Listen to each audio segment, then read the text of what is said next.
Hey, it's Nixalina. Welcome back to another episode of Me. This week, we're going to delve deep into the archives, and I've fished out one of my personal favourite episodes for all of the new listeners joining in to enjoy. This podcast contains strong language and discussions about relationships, sex, and love. It may not be suitable for younger listeners.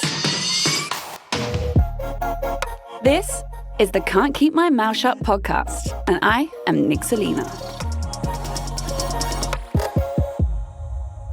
Hello everyone, it's Nixalina here, and I'm back with another episode of my podcast. Tonight, we're going to get a little deep. No, not balls deep like I always say. I mean, psychologically deep. This episode is thus: Freud's Madonna-Whore complex of women. Let's discuss. Okay. Let me begin at the beginning. In case you don't know, Sigmund Freud is pretty much like the founder of psychoanalysis, okay? And he's best known for like his neuro theories around the unconscious mind, around sexuality, your subconscious. In fact, I'm pretty sure he alone coined the term ego. So every time we talk about our ego, without Freud, we wouldn't have that word. I'm hedging my bets there. There might have been someone else that come up with ego, but we know it's Freud, okay? So when he discusses a complex called the Madonna-Whore syndrome, what he's basically arguing here is that, this really is a deep one, guys, so fucking bear with me, all right? I'm going to try and make it as light as I can, but it is important to discuss this. So what he's saying is there are polarized perceptions of women as either good and chaste or bad and promiscuous. The Madonna or the whore.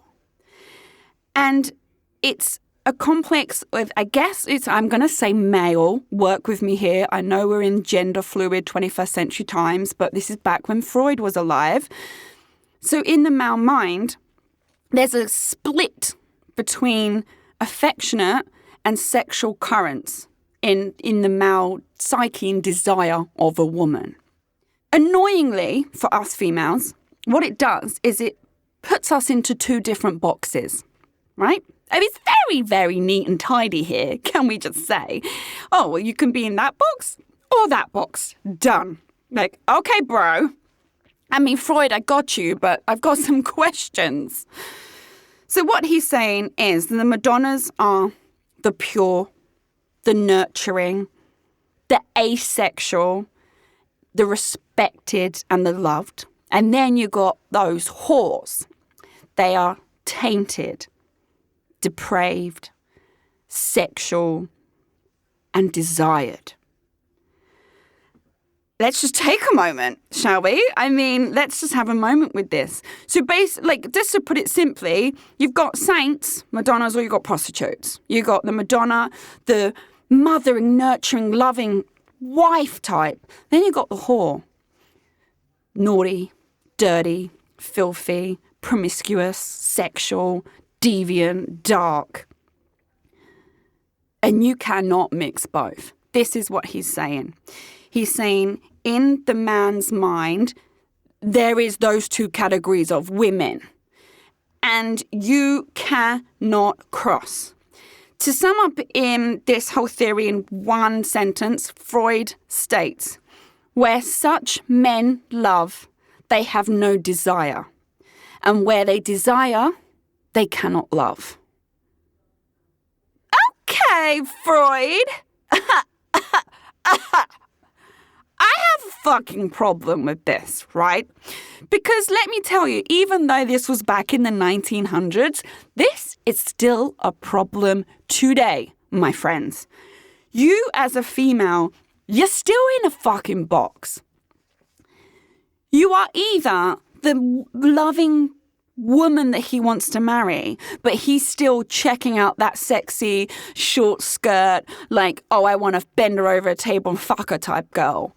But you don't want to marry her. He wants to marry you, the soft, sweet, loving one who tends to his every whim. It feels like you can't be wife material and be someone who's a fucking freak in the bed and gets him stiff within like a minute. I have a huge problem with this. Firstly, for my whole fucking life, I have been put in the whore box. That's going to be a quote on Instagram. I have never been the Madonna, ever. In polar opposites, I'll use my sister. She's the Madonna.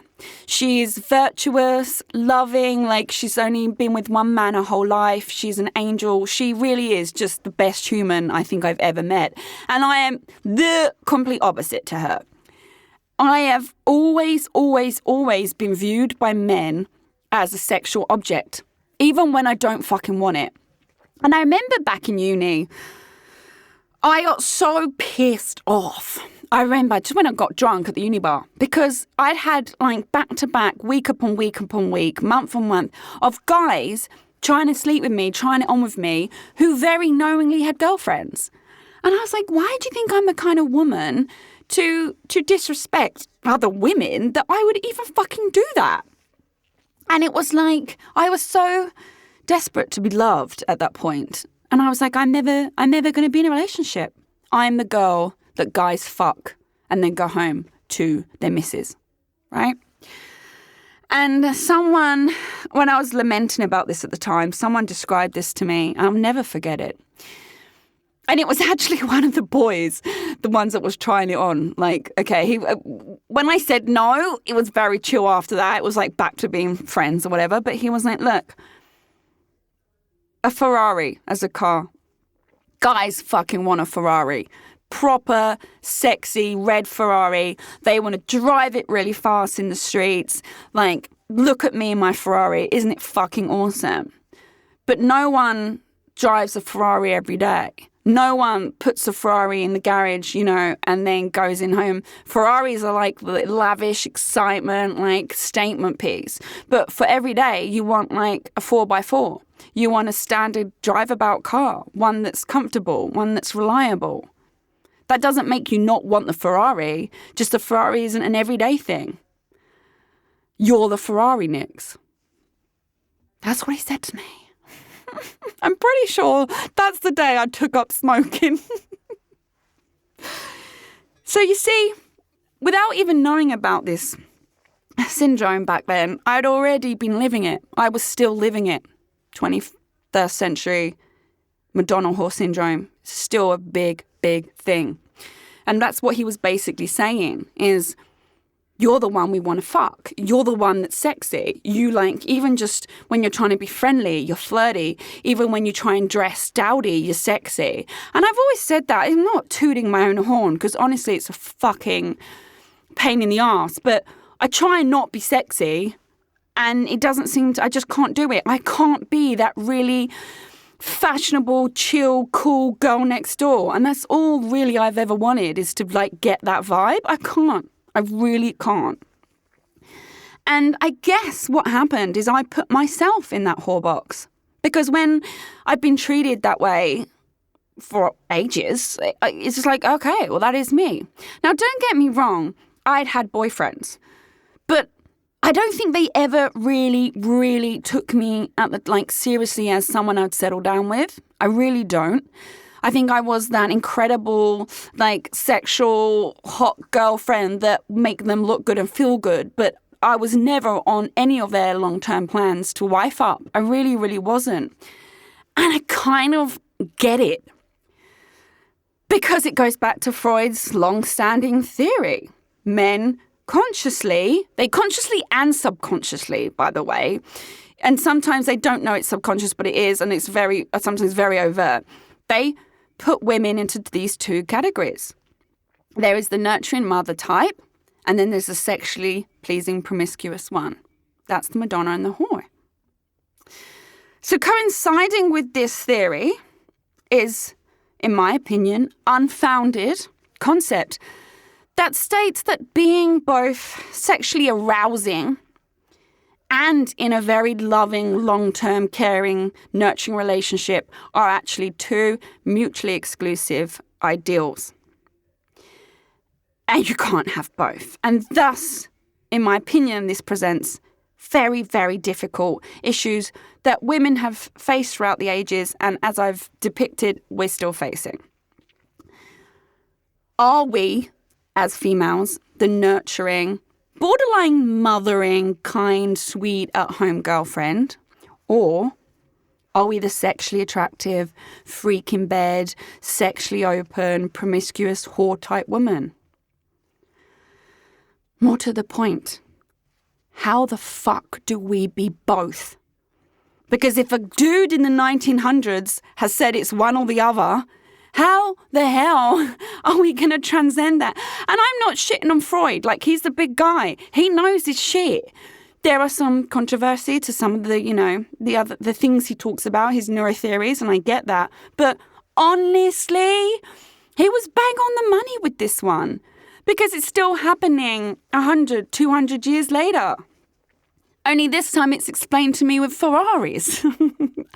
Dude, I get it. Thanks for the explanation.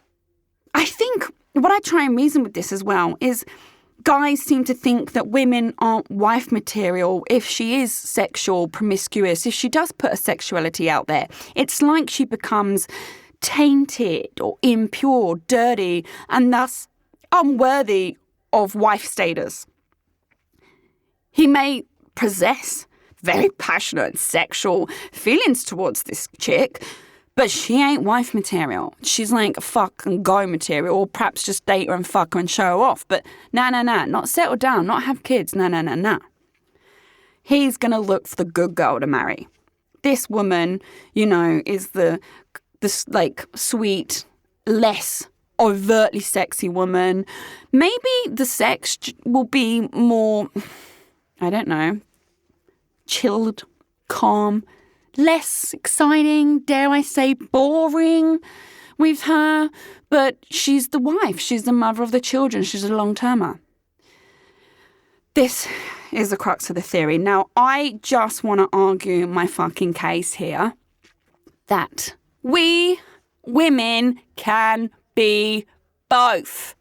Say that louder for the dead Freud at the back. Sigmund Freud. You were on the money, but let me tell you, my friend, we can be both. We women are able in this fucking day and age to be a sexual being, to love ourselves sexually, to put our sexual fantasies out there, to know that we love sex, to know that we can be pretty and promiscuous, and yet we can also be the one at home, cooking dinners, looking after the children. We can have the ring on our finger and be called wife. We can take your surname and still be a freak in bed. We do not deserve to be split into these two categories. Am I right? I can't fathom why this still happens, because if we're really going down this route, and we are, for me it feels like men still can be overtly sexual. They can be promiscuous. They're the fucking legend. They're the man if they sleep around. If they have loads of women after them. Like, yeah, fuck yeah, I shagged this, I shagged that, right? If we women have anything even near similar, the same lifestyle, we're sluts. We're whores. We're dirtbirds. We're slags. We are slut-shamed for enjoying sex as a single girl. Single guys, they're the fucking man. Oi, fucked her last week, got a different bed. Oh my God, on Tinder I got 3 different dates in one night. Hey! Fuck off, honestly. It's still so prevalent now, and it drives me nuts. Like, my Instagram, as a prime example, I would do often lots of lingerie photo shoots. Do you know why? Because I was really proud of my body. I'm like 30-something. I done loads of photo shoots where I was like, hey, like, shit, this is how I look. I'm 31, I'm 32. I was damn proud. Why shouldn't I be able to say, this is me, this is who I am a confident woman, I'm strong, I am sexy, but I'm also intelligent, but I'm also the founder of my own company, but I'm also going to be the best girlfriend you've ever had. Why can't I do that? No. As soon as these images go up, it's like wank bank material. I'm being sent dick pics from strangers I don't want. I'm being sexualized as like a one-dimensional creature. Oh, she's here to be like spunked all over. No, I'm not. And I'm so over this connotation that we can't be both the Madonna and the whore.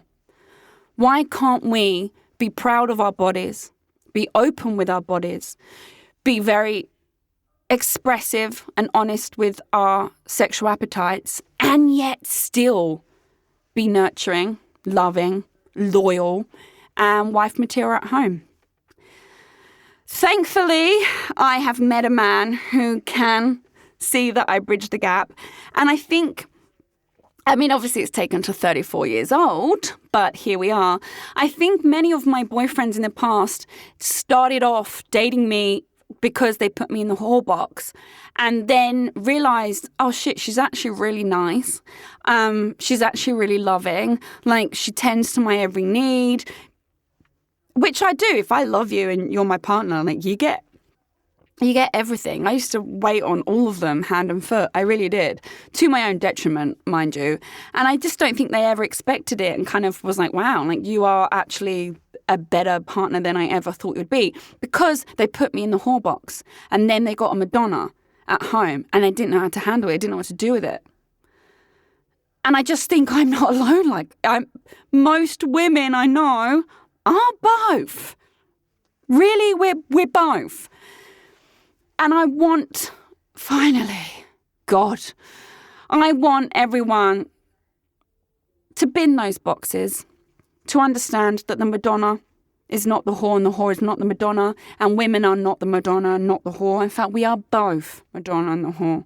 And that's just us as a woman expressing our sexual nature, enjoying ourselves, being open with our bodies. We are women that are multifaceted. We can do it all. We can give birth to your children. We can marry you and take your surname, but we can also look like fire in a short dress. And we can suck your dick until you spunk over our face, whatever it is that turns you on. But then we can still cook you a nice dinner and, go shopping with you at the weekend. Why are you trying to put us in a box? Dudes, let me just tell you, if you keep us separate, you're losing out. If you're choosing a Madonna or a whore and you're saying, oh God, she's a whore, I only see her once or twice, you're fucking losing out on a full package, let me tell you, friend. If you stop splitting us up and accept the woman is both of these and we can do it all, you are getting a full package. And who doesn't want that? So to sum up, I know I've ranted a lot tonight. I'm not dissing Freud. God love ya, R.I.P. dude. You're a fantastic man, extremely intelligent, way, way beyond your years, and just, wow, like, pioneered so much for us and did so much for psychoanalysis and mental health and really exploring the mind. And yes, he was bang on the money with his Madonna-Whore syndrome. He really was. And it's sad to say, he was right. But what I want to say to Freud and to the guys out there today and the girls listening is let's not split us up anymore. And let's combine the Madonna and the whore and drop the names completely, drop those labels and just refer to us as a woman.